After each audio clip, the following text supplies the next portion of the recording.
اور جو ابھی یہ سارا کچھ لکھا گیا، آج سے کچھ عرصہ پہلے عمران خان صاحب نے اس کا پول کھول دیا تھا. ایسا لگتا ہے کہ عمران خان صاحب کو نا ایڈوانس میں کچھ چیزوں کا آئیڈیا ہو جاتا ہے، اور انہوں نے پہلے ہی بتا دیا تھا کہ یہ بشرا بی بی کو کیوں اٹیک کرتے ہیں اور وجہ کیا ہے اس کے پیچھے. عمران خان صاحب نے بتایا تھا کہ بشرا بیگم پر ظلم اس لیے کیا جا رہا کیونکہ میرے دور میں جب عاصم منیر کو عہدے سے ہٹایا گیا تو انہوں نے زلفی بخاری کے ذریعے بشرا بی بی کو ملاقات کا پیغام بھیجا تھا، جسے بشرا بیگم نے ٹکرا دیا تھا. اسی لیے عاصم منیر نے ان پر سختیاں رکھی ہوئی ہیں. شروع دن سے ہی ان کی کوشش ہے کہ بشرا بیگم پر سختی کر کے مجھے توڑا جائے. اور اب یہ آرٹیکل آپ کے سامنے، یہ جولائی 15 2025 کا سٹیٹمنٹ ہے عمران خان صاحب کا. اور میں نے زلفی بخاری صاحب سے جب پوچھا تھا تو انہوں نے کنفرمیشن دی تھی، انہوں نے کہا تھا جی بالکل یہ سٹیٹمنٹ ٹھیک ہے عمران خان صاحب کا، کیونکہ بات کر کے انہوں نے کوشش کی تھی کہ ان کی بشرا بیگم سے ملاقات کروائی جائے، لیکن پھر وہ ملاقات کے لیے بشرا بیگم نے انکار کر دیا تھا. تو اب یہ عمران خان صاحب کے بقول جو بدلہ بشرا بیگم سے لیا جا رہا ہے وہ اس لیے لیا جا رہا ہے. اب ناظرین یہاں پہ ایک اور بڑی زبردست چیز ہے جس کی نشاندہی کی ہے، یہی بشرا بی بی پہ کیچڑ اچھالنے کے حوالے سے جو خبر ہے اس میں، اور ریاض الحق صاحب ہیں سینئر جرنلسٹ، انویسٹیگیٹو جرنلسٹ ہیں، وہ یہ کہتے ہیں کہ جو جنگ اخبار ہے اس کا برطانیہ اور یورپ کے صفحے پر عمران خان کی اکانومسٹ والی جو سٹوری ایک بنائی گئی ہے ان کی بیوی پہ، اس کی کوئی ایک خبر تک نہیں چھاپی گئی. اس کی کیا وجہ ہو سکتی ہے؟ سادی وجہ ہے، یہاں پہ رول آف لا ہے، یہاں پہ عدلیہ آزاد ہے، یہاں پہ ججز جو ہیں وہ آزاد فیصلے دیتے ہیں، پاکستان جیسے ججز نہیں ہیں. یہاں پہ اگر یہ خبر چھاپیں گے تو ان کے اوپر کیس ہو جائے گا. جب کیس ہوگا تو ان کو وہاں پہ ثابت کرنا پڑے گا کہ یہ خبر ٹھیک ہے. کیسے ثابت کریں گے؟ یہی پنگا جو ہے وہ جو ڈیجیٹل پلیٹ فارم جس نے اس خبر کو چھاپا ہے اس کے ساتھ بھی ہو سکتا ہے. پاکستان تحریک انصاف کے لوگوں سے میری بات ہوئی، انہوں نے کہا جی ہم اس کے اوپر مشاورت کر رہے ہیں اور ہم اس کے اوپر کام کر رہے ہیں. یہ زیادتی کی گئی ہے اور 1-2 دن کے اندر ہم یہ فیصلہ کر دیں گے کہ ہم نے کس طریقے سے اس معاملے کو قانونی لڑائی میں تبدیل کرنا ہے. تو تحریک انصاف کے لوگ اس کے اوپر باقاعدہ جو ان کی لیگل ٹیم ہے وہ وہاں برطانیہ میں کام کر رہی ہے. سادی بات ہے. اب کیونکہ جنگ اخبار اور یہ لوگ جانتے ہیں کہ وہاں پہ اگر یہ کریں گے تو ان کے اوپر کیس ہو جائے گا، جرمانہ ہو جائے گا، یا ان کا اخبار وہاں پہ بند ہو جائے گا، تو یہ خبر انہوں نے پاکستان میں چھاپ دی، برطانیہ میں نہیں چھاپی. اندازہ کریں آپ کیسا ان کا نظام ہے کہ برطانیہ میں نہیں چھاپیں گے، پاکستان میں چھاپ دیں گے. ناظرین ایک اور عالم دین ہے اور انہوں نے بڑی ہمت کا مظاہرہ کیا ہے اور پورے پاکستان کی جانب سے انہیں خراج تحسین پیش کیا جانا چاہیے. اس سے پہلے جو ہے وہ ایک بڑے عالم دین ہیں، انہوں نے مفتی اعظم، انہوں نے اس پہ بات کی تھی، تقی عثمانی صاحب نے، اور اب مفتی طارق مسعود صاحب انہوں نے بھی اس کے اوپر بات کی اور بڑی جرت کا مظاہرہ کیا ہے. یہ جو تا حیات قسم کی ایک واحیات استثناء ہے اس پہ انہوں نے اب بات کی ہے. اللہ تعالیٰ ان کو اپنے حفظ و امان میں رکھے، ان کو مشکلات سے بچا کر رکھے، کیونکہ اس دور میں سچ بولنا اور حق کے ساتھ کھڑے ہونا بہت مشکل ہے. مفتی طارق مسعود صاحب کہتے ہیں کہ 27ویں ترمیم کی دیگر شقوں پر حمایت یا مخالفت کرنا تو سیاسی لوگوں کا کام ہے، باقی تو سیاسی چیز ہے نا، عدلیہ کو یہ کر دیا، اس کو یہ کر دیا، اس کو یہ کر دیا، لیکن جو ایک چیز اسلام سے متصادم ہے اس پہ انہوں نے اپنی رائے دی ہے. مفتی ہے نا، وہ دے سکتے ہیں فتویٰ. انہوں نے کہا مگر کسی بھی عہدیدار کا عدالتوں سے استثناء حاصل کرنا غیر شرعی اور اسلامی نظام انصاف کے منافی ہے. یہ غیر شرعی، غیر اسلامی، اندازہ کریں آپ نے اسلام کی خلاف ورزی کر دی ہے استثناء لے کر، صدر پاکستان نے بھی اور فیلڈ مارشل عاصم منیر نے بھی.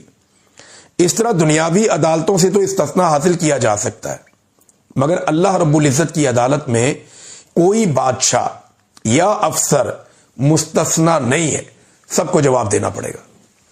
یہ جناب مفتی طارق مسعود صاحب بڑی بہادری اور جرت کا انہوں نے مظاہرہ کیا. میں امید کروں گا پاکستان کے جو باقی علماء اکرام ہیں وہ بھی جرت کا مظاہرہ کریں، کیونکہ میں نے پہلے دن یہ سوال اٹھایا تھا کہ علماء اکرام ہماری رہنمائی کریں کہ کیا استثناء جو لائف ٹائم ایک استثناء ہے یا امیونٹی ہے، اس کی کوئی گنجائش ہمارے مذہب میں ہے. تو اب علماء اکرام نے اس کے اوپر رائے دینا شروع کی ہے. مفتی تقی عثمانی بول چکے ہیں، مفتی طارق مسعود صاحب بول چکے ہیں، مفتی زوار بہادر صاحب بھی اس پہ بات کر چکے ہیں. اور طاہر اشرفی صاحب جیسے ایک سرکاری مولوی، حالانکہ جو بڑے اسٹیبلشمنٹ سے اچھے تعلقات رکھتے ہیں، انہوں نے بھی کہا کہ استثناء اور ایکسٹینشن کا اسلامی شریعت سے کوئی تعلق نہیں ہے۔ انہوں نے الفاظ کا چناؤ بڑا محتاط رکھا، کھل کر نہیں آئے، لیکن انہوں نے بھی یہ بوجھ نہیں اٹھایا۔ یہ کوئی آدمی نہیں اٹھا سکے گا، یہ غیر اسلامی اور غیر آئینی، اب تو آئین کا حصہ بنا دیا نا، لیکن آپ آئین میں ایسی چیز کیسے ڈال سکتے ہیں جو اسلام سے متصادم ہے؟ آپ کو پتا ہے پاکستان کے آئین کا یہ بنیادی نقطہ ہے، اس کو سمجھیے آپ، کہ آپ پاکستان کے آئین میں کوئی ایک ایسی شق شامل نہیں کر سکتے جو اسلامی قوانین کی بنیادی روح سے متصادم ہو۔ آسان کرتا ہوں، کوئی بھی ایسی چیز جو اسلامی اصولوں سے مطابقت نہ رکھتی ہو، یا کوئی بھی ایسی چیز جو اسلامی اصولوں کے مطابق نہ ہو، اسے آپ پاکستان کے آئین کا حصہ ہی نہیں بنا سکتے۔ یہ قرارداد مقاصد ہے، سمپل۔ آپ آئین کا حصہ ہی نہیں بنا سکتے کسی ایسی چیز کو جو آپ کے اسلام سے مطابقت نہ رکھتی ہو۔ اب یہ غیر اسلامی اور غیر شرعی مفتیان اکرام قرار دے رہے ہیں، میں نہیں کہہ رہا، اور لگاتار ان کی تعداد میں اضافہ ہو رہا ہے۔ مزید علماء اکرام اس پہ بات کریں گے تو وہ بھی ہم آپ کے سامنے رکھ دیں گے۔ مفتی صاحب نے بہادری کا مظاہرہ کیا، اللہ تعالیٰ ان کی حفاظت کرے۔ ناظرین، آرمی چیف نے ایک سٹیٹمنٹ دیا اور اس کے اوپر رد عمل بھی لوگوں کا آ رہا ہے۔ آرمی چیف نے کہا یہ فوج اللہ کی فوج ہے، ہمارے سپاہی اللہ کے نام پہ لڑتے ہیں، یہ فیلڈ مارشل نے کہا۔ ان کی ملاقات ہو رہی تھی وہاں پہ، جو اردن کے سربراہ آئے ہوئے ہیں یہاں پہ، فیلڈ مارشل، ان کے ساتھ معاملات ہو رہے تھے، ملاقات۔ اس کے بعد کوئی صحافیوں سے غیر رسمی بات چیت میں یہ انہوں نے کہا کہ یہ اللہ کی فوج ہے، ہمارے سپاہی اللہ کے نام پہ لڑتے ہیں۔ اس پہ رحیق عباسی صاحب نے کچھ سوالات اٹھائے، میں ایز اٹ از آپ کے سامنے رکھتا ہوں، امپورٹنٹ ہیں۔ وہ یہ کہتے ہیں کہ اللہ کی فوج کبھی بھی میدان جنگ میں بھی عورتوں اور بچوں بزرگوں کو نقصان نہیں پہنچاتی۔ اللہ کی فوج کافروں کے شہر کو بھی فتح کرے تو کسی کے گھر کی دیوار نہیں پھلانگتی، یعنی چادر اور چار دیواری کا تقدس پامال نہیں ہوتا۔ اللہ کی فوج غیر مسلم مذہبی رہنماؤں کو بھی کبھی ہاتھ نہیں ڈالتی۔ اللہ کی فوج کبھی دیگر مذاہب کی عبادت گاہوں کو بھی تالے نہیں لگاتی۔ اللہ کی فوج کبھی چوروں، ڈاکوؤں اور کرپٹ سیاستدانوں کو اقتدار میں نہیں لاتی۔ اللہ کی فوج کبھی ملک کے قاضیوں کو ہراساں نہیں کرتی اور ان کی جاسوسی نہیں کرتی۔ اللہ کی فوج صرف جہاد کرتی ہے، کاروبار نہیں کرتی۔ اللہ کی فوج صرف رضائے الہی کے لیے لڑتی ہے اور کبھی کسی غیر مسلم سپر پاور کی جنگ ڈالروں کے بدلے نہیں لڑتی۔ اور اللہ کی فوج کا جو سالار ہوتا ہے کبھی کافر سپر پاور کے دربار میں منرلز کے تحائف لے کر سلامی دینے نہیں جاتا۔ یہ انہوں نے یہاں پہ ایک اپنی اوپینین دی ہے۔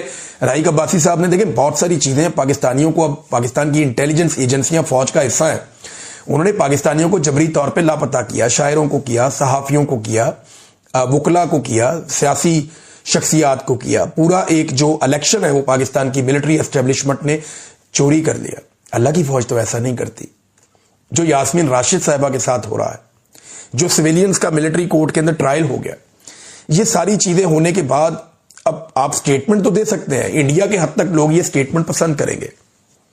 پاکستان کے جو دشمن ہیں ان کے ساتھ جب فوج لڑتی ہے اس حد تک یہ سٹیٹمنٹ پسند کیا جائے گا، لیکن جب ملٹری اسٹیبلشمنٹ کی پالیسیز کی طرف لوگ دیکھتے ہیں تو پھر بہت سارے گلے اور شکوے آتے ہیں، جن میں سے کچھ میں نے ابھی آپ کو بول کر سنائے بھی ہے۔ ناظرین، سندھ کے اندر سے احتجاج کا اعلان ہو گیا اور پہلا بڑا احتجاج ہے، اس کا اعلان کیا گیا سندھ کے وکلا کی جانب سے۔ عامر نواز وڑائچ، انہوں نے سخت الٹیمیٹم دیا ہے اور 27ویں ترمیم کو مسترد کر دیا ہے۔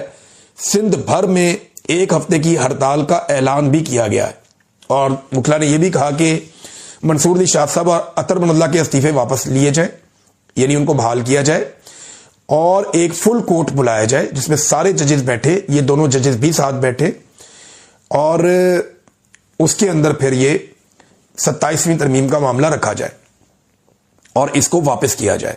یہ عدلیہ کے اوپر ایک حملہ ہے۔ اب وکلا نے جو ہے نارملی 1 دن کی ہڑتال کی، 2 دن کی کال دیتے ہیں، 1 ہفتے کی جو پوری کال دی گئی ہے، کیا یہ کامیاب ہوگی اور کیا یہ اتنے بڑے پیمانے پہ جائے گی، یہ ہمیں بھی جواب مل جائے گا۔ آج کے دن سے یہ معاملہ چلے گا۔ ناظرین، مریم نواز نے بھی ججوں پہ چڑھائی کر دی، انہوں نے کہا جی یہ سیاسی جج ہیں۔ اب یہ دونوں جج صاحبان جو نکلے ہیں نا، استعفیٰ دیا ہے، انہیں آج یہ سیاسی جج کہہ رہے ہیں، کل یہ انہی ججز کے بینیفیشری تھے. انہی ججز نے آدھی رات کو عدالتیں لگائی تھی رجیم چینج آپریشن کے وقت. انہی ججز نے نواز شریف صاحب کا اسٹامپ پیپر کے اوپر پاکستانی عدالتوں کی جوڈسڈکشن سے 4 ہفتے کا کہہ کے باہر بھیجا، پھر 8 ہفتے، اور پھر میاں صاحب 4 سال بعد واپس آئے. ان ججوں نے ہر طرح کی سہولت کاری دی ان جماعتوں کو، ہر طرح سے فیسیلیٹیٹ کیا، اور نتیجہ کیا نکلا کہ آج یہی جماعتیں انہیں سیاسی جج قرار دے رہی ہیں. تو جج صاحبان کو بھی یہ سوچنا چاہیے جو آج بھی ان کی وفاداری کر رہے ہیں کہ جب بھی کبھی آپ پھنسیں گے یہ آپ کے ساتھ یہی کریں گے. ان کا طریقہ واردات ہی ہے. اب تک کے لیے اتنا ہی. اپنا خیال رکھیے گا. اپنے چینل کا